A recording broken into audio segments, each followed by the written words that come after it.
Morning students, आज हम BSc second year के यूनिट सेकेंड का नेक्स्ट टॉपिक पढ़ेंगे जो आपके जिम्नोस्पर्म का क्लासिफिकेशन है। हमने जिम्नोस्पर्म के बारे में उसकी जनरल कैरेक्टर, उसके इंटरनल स्ट्रक्चर के बारे में या उसमें रिप्रोडक्टिव ऑर्गन्स के बारे में हम पहले इसी यूनिट में पढ़ चुके हैं। आज हम इसके क्लासिफिकेशन के बारे में बात करेंगे। यहाँ पर हमने बेसिक क्लासिफिकेशन जो जिम्नोस्पर्म का चलता है वो आपको बता रहे हैं।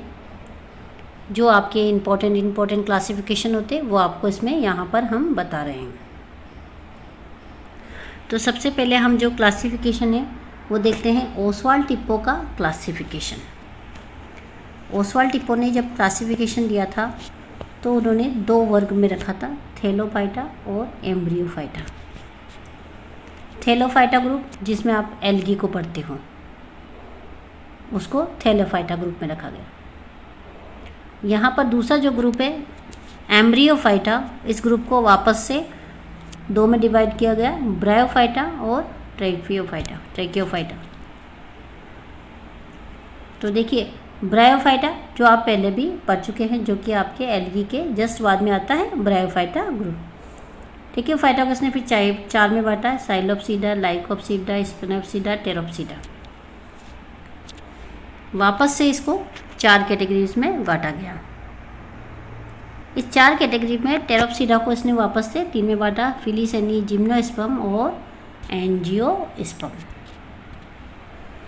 तो ओसवाल्ड टिप्पो का जो क्लासिफिकेशन हम देख रहे हैं इसमें कि एम्ब्रियोफाइटा के ट्रैकियोफाइटा ग्रुप में भी टेरोप्सीडा ग्रुप में जिम्नोस्पर्म को रखा गया है।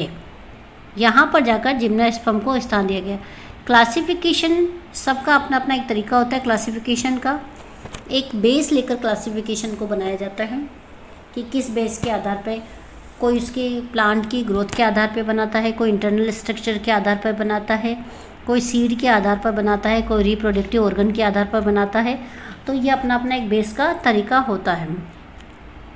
यहाँ पर जो ओसवाल्ड टिप्पो का क्लासिफिकेशन हम देख रहे हैं उसमें हमने देखा कि एम्ब्रियोफाइटा के ग्रुप में जाकर जिम्नोस्पर्म को इन्होंने स्थान दिया था। देखिए अब इस जिम्नोस्पर्मी की बात करते हैं हम। देखिए जिम्नोस्पर्मी को स्थान दिया था, इसे भी वापस से दो वर्ग में बांटा गया, साइकेडोफाइटी और कोनिफोरोफाइटी।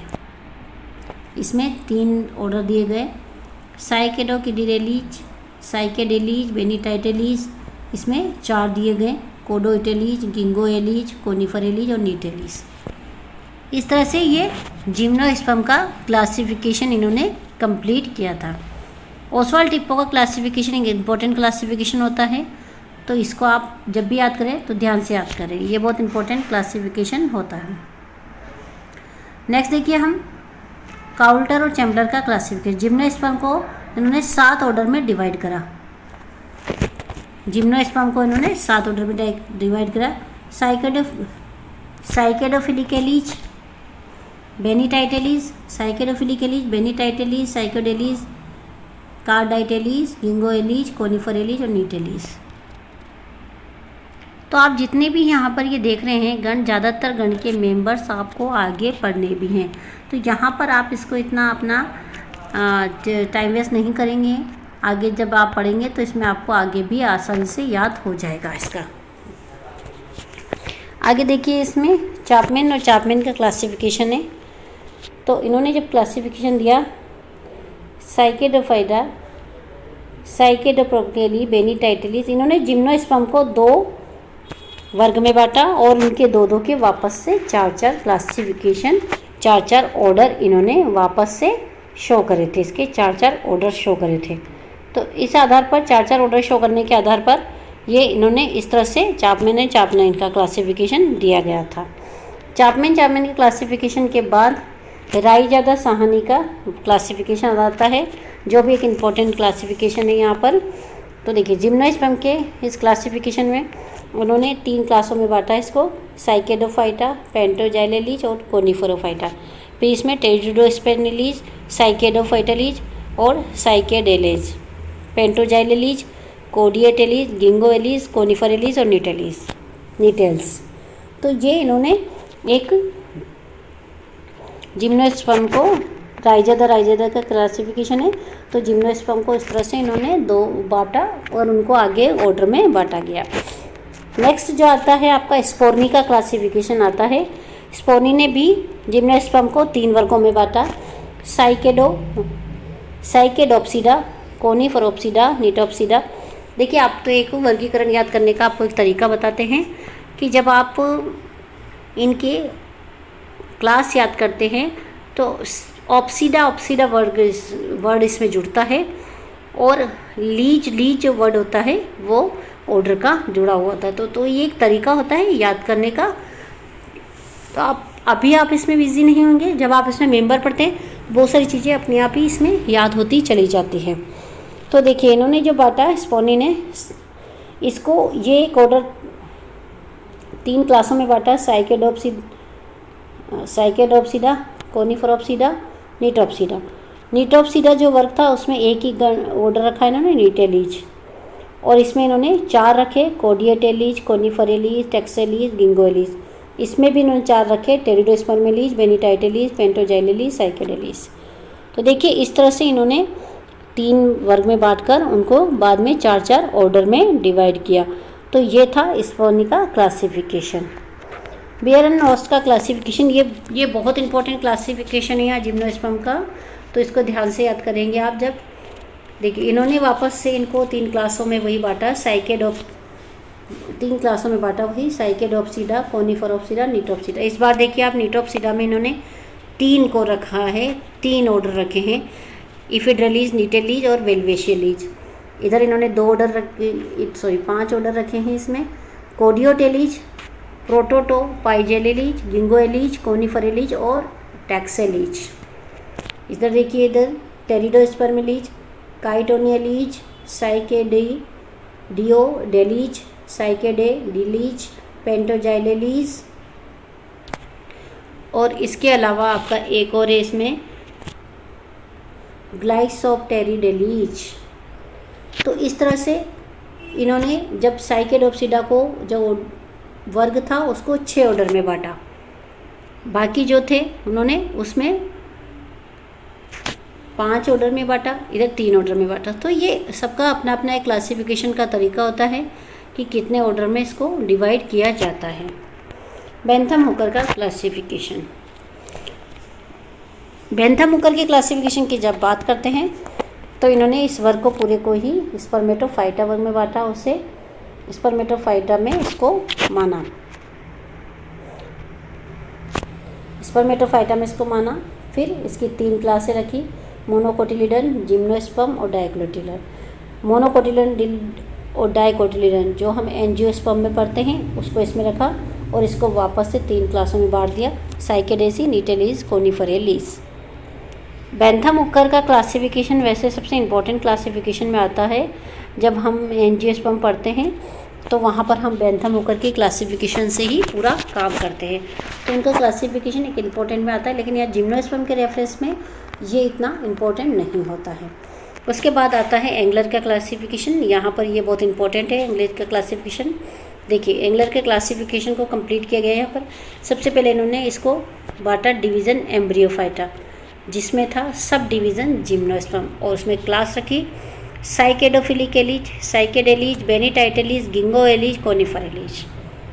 तो इस तरह से इन्होंने इसमें इतनी क्लासें इसमें रखी थी।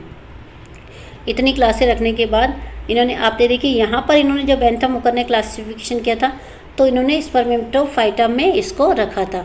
तो उनके क्लासिफिकेशन को अगर हम देखते हैं तो वो बहुत ही इजी था, लेकिन यहाँ पर जो क्लासिफिकेशन आया वो थोड़ा अलग तरह का क्लासिफिकेशन यहाँ पर आ गया था हमारे। तो देखिए इधर यहाँ पर अब हम जब लास्ट बात कर रहे हैं तो हम बात कर रहे हैं जिम्नोस्पर्म का जो आधुनिक क्लासिफिकेशन है, हम उसकी बात करते हैं। यहाँ पर आधुनिक क्लासिफिकेशन की हम बात करते हैं कि वर्तमान में कौन सा काम देते हैं। साइकेडोफाइटा उसको टेरिडोस्पर्मेलीज, और उस इधर देखिए साइकेडोफाइटा, यहाँ पर आप देखिए इसको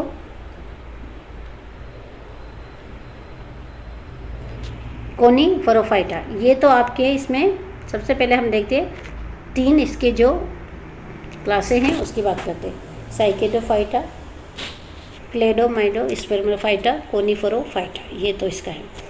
फिर ये मेन वर्ग थे इसके जो तीनों में बांटा गया। उसके बाद इनको और क्लासों में बांटा गया।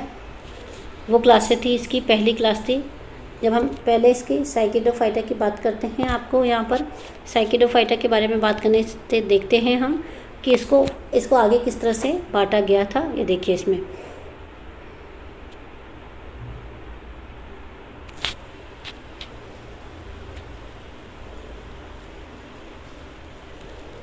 साइकेडोफाइटा की बात करते हैं तो उन्होंने इसको 4 क्लासों में इसको बांटा था। 4 क्लासों में इसको बांटा था। हम पहली क्लास की बात करते हैं। पहली क्लास की हम बात करते हैं टेरिडोस्पर्मोप्सिडा। इसमें जो उन्होंने ऑर्डर बनाए थे वो उन्होंने 6 ऑर्डर बनाए थे। लाइजिनो, टेरिडेलीज, मेडोरोसेलिरीज, ग्लेसोप्टेरिडेलीज, बेल्टेस्पर्मेलीज, कैटनोएलीज। इस तरह से इन्होंने इसको वापस से 6 में डिवाइड कर दिया था। पहले हम इधर इसका क्लासिफिकेशन देखते हैं एक तरफ से इसका, नहीं तो हम कंफ्यूज हो जाते हैं कि किसका करें और किसका नहीं करें। पहले हम देखते हैं साइकेडोफाइटा का 4 क्लासें हैं। पहली क्लास की हमने बात करी टेरिडोस्पर्मोप्सिडा, उसकी पहली उसमें 6 गण थे। उसके बाद दूसरी क्लास की हम बात करते हैं। दूसरी क्लास थी हमारी, जो दूसरी क्लास थी साइकेडोप्सिडा। ये रही दूसरी क्लास थी हमारी साइकेडोसिडा, जिसमें है एक ही ऑर्डर है साइकेडेलीज। और तीसरी जो क्लास है पेंटोजाइलोप्सिडा, उसमें भी हमारा एक ही ऑर्डर है पेंटोजाइलेलीज। और लास्ट जो क्लास है वो साइकेडियोडियोप्सिडा, ठीक है, ये है, उसमें भी एक ही हमारा ऑर्डर है। तो इस तरह से जब हम इस गण की बात करते हैं तो इसमें उन्होंने 4 वर्गों में बांटा और 4 में फिर उनको भी आगे ऑर्डर में बांटा। ये जो क्लासिफिकेशन आप देख रहे हैं, यही क्लासिफिकेशन वर्तमान जो जिम्नोस्पर्म के आप बुक पढ़ते हो उसमें हम फॉलो करते हैं। इसी क्लासिफिकेशन के आधार पे आप इनके मेंबर्स का क्लासिफिकेशन करते हैं। नेक्स्ट क्लास इसकी बात देखते हैं क्लेमाइडोस्पर्मोफाइटा। देखिए इसमें उन्होंने जो क्लास की बात करी थी वो थी नीटोप्सिडा, और उसमें 2 ऑर्डर थे नीटेलीज और वेलवेशियलीज। इस तरह से इसके 2 ऑर्डर उन्होंने रखे थे। तीसरी जो हम बात करते हैं वो है कोनिफेरोफाइटा। उसमें जब हम उसकी क्लासों की बात करेंगे तो उसमें देखिए पहली क्लास, दूसरी क्लास, तीसरी क्लास, चौथी क्लास, उसमें भी इसी तरह से 4 क्लासें हैं। 4 क्लासें हैं तो 4 क्लासों के वापस से वही ऑर्डर भी होंगे। तो पहले की क्लास की बात करते हैं कोनिफेरोप्सिडा, तो उसमें है कोडिएटेलीज, कोनिफेरेलीज, गिंगोएलीज। ये इसके सभी के इसके ऑर्डर है। ये 3 ऑर्डर हैं जो इसके हैं। इसकी दूसरी क्लास की हम बात करते हैं। चलिए दूसरी क्लास तक चलते हैं पहले हम। तो दूसरी क्लास की हम बात करते हैं तो पहले है इफिड्रोप्सिडा और उसमें क्लास है इफिड्रेलिस। फिर तीसरा है टैक्सोप्सिडा और टैक्सेलीज। फिर चौथा जो कि लास्ट है कजानिसोकॉप्सिडा और उसमें है कजानिसेप्सिलेलीज, ठीक है। तो ये इस तरह से इसमें वापस से इन्होंने 4 क्लासों में बांटा और इन 4 क्लासों के वापस से इन्होंने ऑर्डर भी डिसाइड करे। तो इन ऑर्डर और इसके आधार पर जो वर्तमान में हम क्लासिफिकेशन लिखते हैं जिम्नोस्पर्म का, वो इसी बेस पर हम लिखते हैं। आप अधिकांशतः जब हम पढ़ते हैं क्लासिफिकेशन तो हमें बहुत टफ लगता है, लेकिन जब हम मेंबर वगैरह पढ़ते हैं तो हमें करेक्टर भी याद होते हैं। तब उस करेक्टर के आधार पर हम डिसाइड कर पाते हैं कि हम कौन से मेंबर पढ़ रहे हैं और उसके क्या करेक्टर हैं। उससे आपको डिवाइड करने में, उसको याद करने में आपको सुविधा रहती है। बाकी आगे के डिस्क्रिप्शन को आप देख सकते हैं, मेरे लिंक पर देख सकते हैं यहाँ पर। तो आज की क्लास हम यही फिनिश करते हैं। ये हमारे मेन क्लासिफिकेशन थे जो आपको बता दिए गए हैं कि यही वो क्लासिफिकेशन है मोस्टली जो आपके बीएससी के सिलेबस के अकॉर्डिंग आपको बताए जाते हैं। हम यहाँ पर बीएससी के सिलेबस के अकॉर्डिंग सभी चीज़ें पढ़ रहे हैं। क्लासिफिकेशन अगर आप देखोगे तो और बहुत सारे क्लासिफिकेशन मिलेंगे, लेकिन उसके अकॉर्डिंग जितना ज़रूरी होता है हम उतना ही पढ़ रहे हैं। Thank you.